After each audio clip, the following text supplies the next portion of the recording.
네, 안녕하세요. 박병찬의 부자병법 시간입니다. 오늘 좀 예고에 없던 그런 녹화 하나 할까 하는데요. 앞으로 몇 가지 그 아이템들 중에서 오늘 주제 정한 거는 10년을 내다보는 부동산이라는 주제로 몇 가지 편을 좀 찍어서 올리려고 합니다. 오늘 첫 번째 제 1편은 글로벌 에셋 파킹과 서울 부동산이라는 주제로 여러분들께 내용을 안내해 드리고자 합니다. 자, 요새 에셋 파킹이라는 말이 많이 나오고 있죠. 에셋 파킹이 무엇이냐? 자산 주차라는 말이죠. 뉴스 보시면 관련된 내용들이 나오고 있습니다.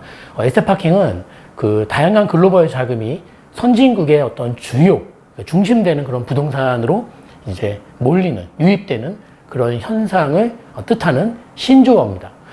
이 현상이 아직 한국 시장에서는 예전에 제주도에서 한번 벌어졌습니다만은 어찌 보면은 이 대한민국 수도 서울에도 이러한 유사한 현상이 충분히 벌어질 소지가 있기 때문에 이 부분을 10년을 내다보면서 우리가 준비해야 되지 않을까.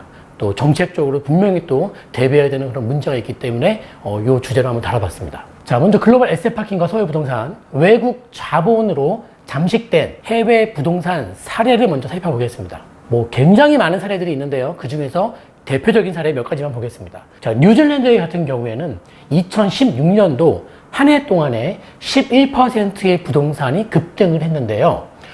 문제는 무엇이냐면은 뉴질랜드의 어떤 그 국민들의 자가주택 비율이 50%에서, 요거는 이제 과거 수치입니다. 최고 50%에서 지금 현재 25%로 급락해 있다는 것이죠. 그리고 뉴질랜드에서 이제 오클랜드 같은 경우에는 최근 4년간 무려 75%나 주택 가격이 급등을 했습니다. 이 정도 오른 수치라면은 뭐 어떻게 말로 형용이 안 될 정도의 급등이 나온 상황인데요. 대표적인 매수 세력은 중국 자본이었다. 캐나다 밴쿠버의 경우에는 2016년도 한 해 동안에 약 30%가 넘는 주택가격 급등이 나왔습니다.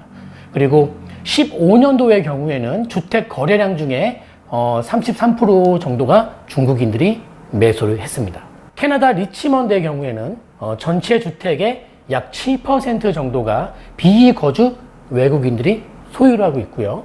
여러분 잘 아시겠습니다만 홍콩의 경우에는 투자 이민제를 2003년도에 도입한 후에 약 10년간 4배 넘는 가격의 대폭등을 초래했습니다. 싱가포르의 경우에도 주택 가격이 외국 자본으로 인해서 굉장히 폭등을 한 후에 외국인들의 어떤 주택 거래 시에 15%의 인지세를 부과하게 됐는데요. 캐나다의 경우에는 외국인들이 자국의 주택을 매수할 경우에는 20%의 특별 소비세를 부과하게 되었고요. 홍콩의 경우에도 싱가포르와 마찬가지로 외국인들이 자국의 주택을 매수할 경우에는 15%의 인지세를 부과하게 되었습니다. 그리고 만약 3년 이내에 매도할 경우에는 20%의 특별 소비세를 또 부과하고요.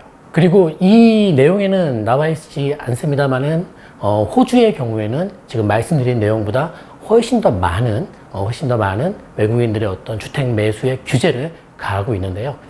이러한 나라들의 어떤 공통적인 부분은 그 첫 번째, 중국 자본으로 인한 부동산 대폭등이 일어났고요. 또 두 번째, 아무런 준비 없다가 이런 큰 봉변을 당하고 나서야 제도적인 그 허점을 보완했다라는 점입니다. 자, 그렇다면 우리나라 상황은 어떠한지 살펴보겠습니다.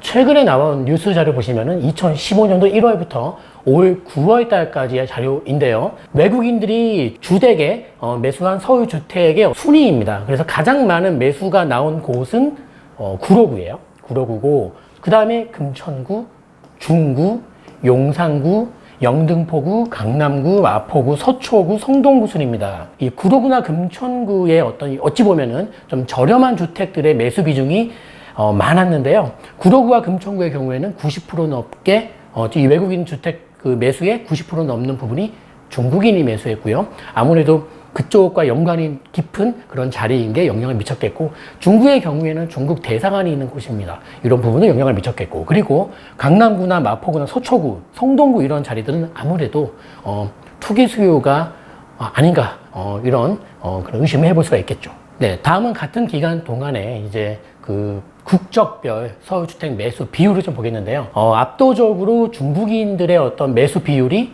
해마다 급증하고 있는 부분들. 그러니까 외국인들의 어떤 주택 그 매수 비율 중에서 중국인이 차지하는 매수 비율이 이렇게 빠른 속도로 증가하고 있습니다. 자, 그러면 외국인의 서울주택 매수 현황을 보겠습니다. 15년도 1월부터 올 8월 달까지의 그런 자료인데요. 먼저 외국인의 서울주택 매수한 요 기간 동안입니다. 4년 8개월이라는 기간 동안에 매수한 주택수는 10,000채가 좀 넘고요. 그 중에서 중국인이 매수한 서울주택수는 4,700채 정도입니다.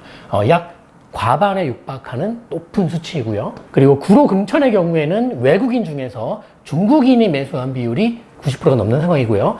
중국 자본의 공습은 제주도에서 아마 서울로 이동할 것으로 보여집니다. 서울에서도 아마 외곽권, 구로 금천이라는 어떤 서울의 외곽권에서 제가 볼 때는 아까 우리 봤지만은 서초, 강남, 성동처럼 뭐 용산도 마찬가지고요.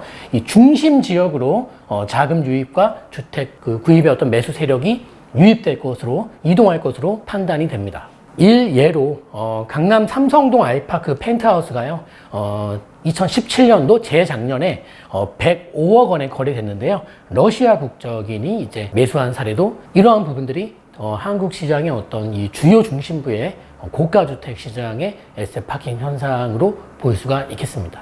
자, 그렇다면은 이 에셋 파킹에 과연 대한민국의 어떤 정책적인 부분이 준비가 되어 있냐? 결론부터 말씀드리자면은 무방비 상태입니다.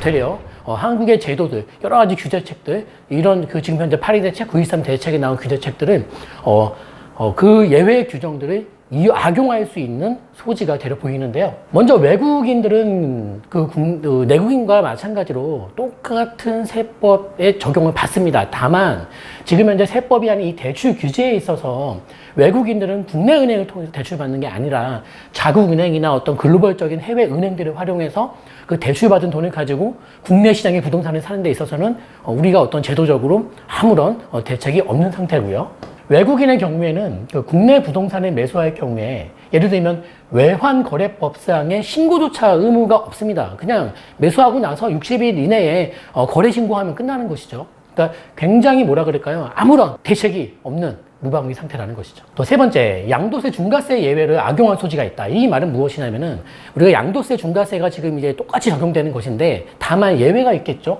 뭐 근무지 이전이나 질병 요양 이렇게 중과세를 받지 않고 팔 수 있는 그 예외들이 있는데요. 그 외국인의 경우에는 나 본국으로 가야 된다. 내가 좀 이 어떤 사업차 한국에 와 있는데 돌아가야 된다.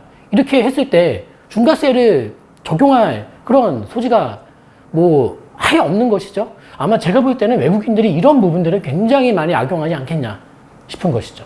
자, 그리고 국내 투자 수요 잡다가 결국에는 외국 투기 자본의 서울 주택 시장이 잠식될 수도 있다. 지금 현재 이 강의의 주제가 10년을 내다보는 부동산입니다. 그 1편이 지금 에셋 파킹 편인데 제가 볼 때 이러한 현상이 아무 대책 없이 지금 가다가는요 10년 이내에 10년도 아마 안 걸릴 것 같습니다. 어느 불시에 갑자기 불이 타오를 수가 있고 국내 투자 수요가 위축되는 시기에서 갑자기 어떤 뭐 중국인들의 어떤 그런 투자가 갑자기 뭐 우리가 예상하는 수준 이상으로 급증할 수도 있는 것이죠. 그래서 사전 예방 조치가 없다라면 부동산 대폭등을 초래할 것이다. 이렇게 예견해 보는데요. 에셋 파킹 관련해서 우리 폭락론자 유튜브를 저도 간단히 봤습니다. 뭐 자세히는 못 봤습니다만은 하는 말이 외국인들이 매수하는 비율이 지금 최근에 좀 줄고 있고 뭐 이런 얘기 하시던데요. 너무 근시안적으로 보고 있는 것입니다. 지금 이 유동성 사태의 문제로 서울집값이 뜨거운데요. 그 유동성적인 문제는 한국만의 문제가 아니라 글로벌적인 문제입니다. 결국에는 이 유동성이라는 풍선의 큰 바람들이 소진되어야지만 이 사태도 어느 정도 이제 좀 가라앉게 되는 것인데 글로벌적으로 이 막대한 유동성 풍선에 있는 이 공기가 어딘가로 새어나올 것이고 그런 과정에서 어찌 보면 서울에 이 한국에 있는 수도의 중심 이 어떤 서울 부동산이 먹잇감이 될 수 있다는 사실 우리가 이해하셔야 됩니다. 네, 10년 내다보는 부동산이라는 주제로 앞으로 이제 틈틈이 이어갈 건데 오늘 제 1편 글로벌 에셋 파킹과 서울 부동산이라는 주제로 봤습니다. 지금 현재 이 막대한 유동성이라는 상황에서 우리가 서울 집값이 급등하고 있는 현상을 보고 있죠. 즉, 정부 정책은 어떤 국내 어떤 투자 수요나 투기 수요 억제 정책도 중요하겠습니다만은 앞으로 벌어질 수 있을 만한 충분한 소지가 있는 이런 그 글로벌적인 에셋 파킹의 어떤 역풍을 맞기 전에 미리 준비해야 될 때가 아닌가 싶습니다. 네, 박병찬의 부동산 부자병법 오늘 알아본 시간은 여기까지 하겠고요. 다음 시간에 더욱더 유익한 정보로 찾아뵙겠습니다.